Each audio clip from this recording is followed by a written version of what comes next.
Hello दोस्तों, आप सभी का स्वागत है हमारी एक नई वीडियो में पचारी सर डिजिटल क्लासेस में। और आज हम जो बात करने वाले हैं वो बात करेंगे 10th और 12th के बाद जो रिजल्ट आता है उसके बाद स्क्रूटनी जो फॉर्म आते हैं उसके बारे में डिटेल्स में। तो पहले हम बात कर लेते हैं कि स्क्रूटनी फॉर्म होते क्या है। इसको हम एक एग्जाम्पल से समझते हैं। सपोज कीजिए कि अ, कोई भी अगर 10th में 12th में पढ़ने वाला स्टूडेंट है, उसने बहुत अच्छे से तैयारी की है और उसको ये उम्मीद है कि हाँ मेरे कम से कम 60 और 65% आ जाएंगे और बहुत अच्छे से मैं इतना स्कोर कर सकता हूँ। और सपोज कीजिए अगर ऐसा कुछ हो जाता है कि जहां उसको 60 और 70% की उम्मीद थी, वहीं वो एक या दो सब्जेक्ट में फेल हो जाता है, तो कहीं ना कहीं समस्या खड़ी होती है। तो उस कंडीशन में अगर कोई स्टूडेंट ये चाहता है कि मैं अपनी कॉपी रीचेक कराऊं, मैं अपनी कॉपी चेक करके देखूं कि मेरे पेपर में क्या मिस्टेक हुई है ताकि मैं एक या दो सब्जेक्ट में फेल हूं, तो उसके लिए जो रीचेकिंग का प्रोसेस होता है, कॉपी जो चेक कराई जाती है गवर्नमेंट के द्वारा, एक प्रोसेस होता है। उसके माध्यम से आप अपनी कॉपी रीचेक करा सकते हैं, देख सकते हैं, उसमें आपके नंबर घट भी सकते हैं और बढ़ भी सकते हैं। तो ये जो प्रोसेस होता है उसको बोलते हैं स्क्रूटनी। तो जैसा आपको पता है कि अभी हाल ही में बिहार बोर्ड का 10th और 12th का रिजल्ट डिक्लेयर हुआ है, तो उसके भी हाल ही में फॉर्म आए स्क्रूटनी के। तो मैं उसके बारे में आज हम डिटेल्स में बात करेंगे और मैं आपको उसका प्रूफ भी दिखाऊंगा। तो उसके बारे में डिटेल्स में बात करने वाले हैं। और मैं आपको बता दूं 25 तारीख को उसका रिजल्ट डिक्लेयर हुआ था और उसके लगभग कोई 6 दिन के बाद ही 1 तारीख से आपके फॉर्म स्टार्ट हुए थे स्क्रूटनी फॉर्म, और 8 तारीख इसकी लास्ट डेट है। यानी 1 तारीख से लेकर 8 तारीख के बीच में आप अपना ये फॉर्म फिल कर सकते हैं। तो आप ये मान के चलिएगा लगभग जैसे आपका रिजल्ट डिक्लेयर होता है तो रिजल्ट डिक्लेयर होने के लगभग 1 हफ्ते के अंदर अंदर स्क्रूटनी फॉर्म आ जाते हैं। यानी अगर ऐसे किसी के साथ कोई परेशानी हो जाती है, आपने कोई कॉपी रीचेक कराना चाहते हैं, तो उनके लिए स्क्रूटनी फॉर्म आ जाते हैं, वहां से जाकर अपनी जानकारी प्राप्त कर सकते हैं, अपनी कॉपी के बारे में जानकारी कर सकते हैं। तो अब हम इसके बारे में डिटेल्स में बात कर लेते हैं। तो मैं आपको बता दूं इसमें जो फीस होती है, अभी जो हाल ही में मैंने डिटेल्स चेक की हुई है बिहार बोर्ड की, तो उसमें जो फीस रखी गई है आपकी 120 रुपये फीस है पर सब्जेक्ट। अगर वही मैं यूपी बोर्ड की बात करूं तो उसकी जो फीस होती है 500 रुपये पर सब्जेक्ट होती है। इसका मतलब ये कि हर स्टेट के हिसाब से ये फीस अलग अलग हो सकती है। आपको स्क्रूटनी के लिए अपनी कॉपी चेक करने के लिए आपको रोल नंबर की रिक्वायरमेंट होती है और उसके अलावा और क्या कुछ रिक्वायरमेंट होती है, आइए देखते हैं अब डिटेल्स में।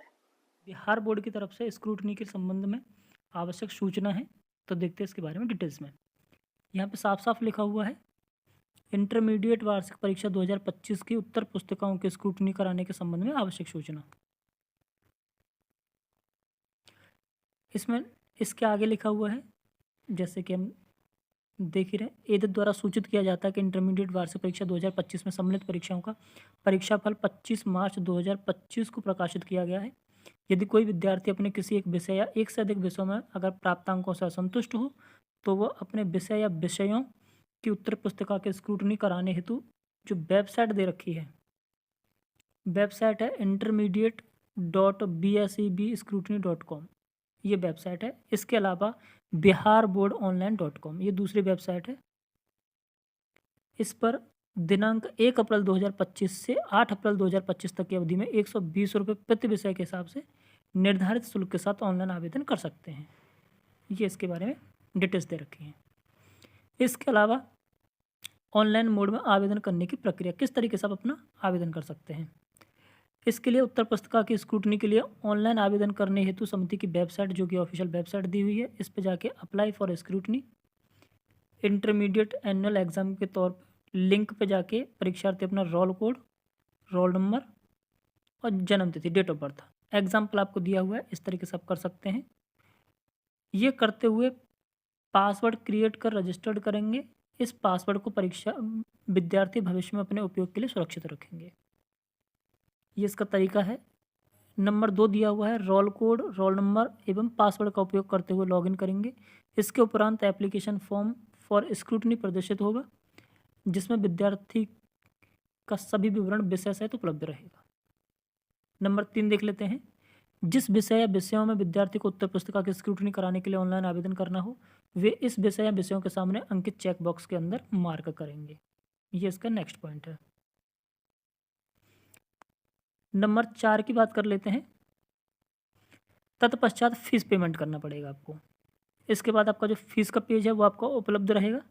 पे बटन पर क्लिक करेंगे। निर्धारित स्क्रूटनी शुल्क के भुगतान हेतु राशि डेबिट कार्ड, क्रेडिट कार्ड और नेट बैंकिंग के माध्यम से स्वीकार किया जाएगा। आप इसका ऑनलाइन पेमेंट करेंगे। विद्यार्थी ऑनलाइन भुगतान के पश्चात 24 घंटे के अंदर अंदर अपने बैंक खाते से राशि निकासी हुई या नहीं हुई इसकी जांच स्वयं का संतुष्ट कर लेंगे।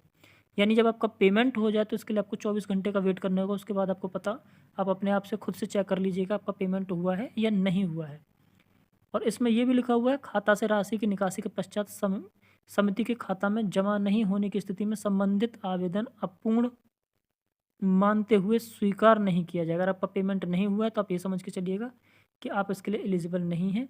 तो ये भी आपको खुद से ही चेक करना है कि आपका पेमेंट हो गया या नहीं हुआ है। इसके अलावा नंबर 3 दिया हुआ है, समिति विनिमयावली में वर्णित प्रावधान के अंतर्गत स्क्रूटनी निम्नलिखित बिंदुओं पर आधारित होगी। ये पॉइंट है, इसका भी ध्यान रखा जाएगा उसमें। नंबर 1 पॉइंट है, यदि उत्तर पुस्तिका के अंदर के पृष्ठों में प्रदत्त अंक मुख्य पृष्ठ पर अंकित नहीं है तो उसके साथ तो उसमें सुधार किया जाएगा। नंबर 2 पॉइंट है, प्रदत्त अंकों के योग में कोई भी त्रुटि हो तो उसमें सुधार किया जाएगा। नंबर 3 पॉइंट है, इसके अलावा यदि कोई प्रश्न या उसके खंड का प्रश्नोत्तर अमूल्यांकित हो तो उसका मूल्यांकन कर प्राप्तांक में सुधार किया जाएगा।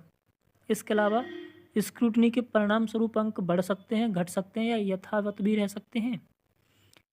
और जो नेक्स्ट पॉइंट है, यदि इंटरमीडिएट वार्षिक परीक्षा 2025 में अधिकतम 2 विषयों में अनुत्तीर्ण कोई विद्यार्थी स्क्रूटनी हेतु आवेदन किए जाने के साथ साथ इंटरमीडिएट कंपार्टमेंट परीक्षा 2025 में भी सम्मिलित होता है और स्क्रूटनी के परिणाम स्वरूप वर्धित प्राप्तांक के आधार पर परीक्षा में उत्तीर्णता प्राप्त कर लेता है तो उस विद्यार्थी का इंटरमीडिएट वार्षिक परीक्षा 2025 का परीक्षाफल ही मान्य होगा, ना कि इंटरमीडिएट कंपार्टमेंटल परीक्षा 2025 का परीक्षाफल। तो इसके बारे में ये डिटेल्स दी हुई हैं और इस तरीके से आप जानकारी कर सकते हैं। अगर किसी के 1-2 विषय में अगर कम नंबर आते हैं या फेल हो जाते हैं तो ये प्रोसेस होता है स्क्रूटनी का। तो इस तरीके से अगर आप किसी के साथ कोई ऐसी असुविधा होती है तो इस तरीके से वो जानकारी कर सकते हैं। और अगर आपको वीडियो पसंद आई हो तो वीडियो को लाइक कीजिएगा और जिनको रिक्वायरमेंट हो तो उन तक ये वीडियो ज़रूर पहुंचाइएगा। वीडियो में बने रहने के लिए धन्यवाद। Thank you.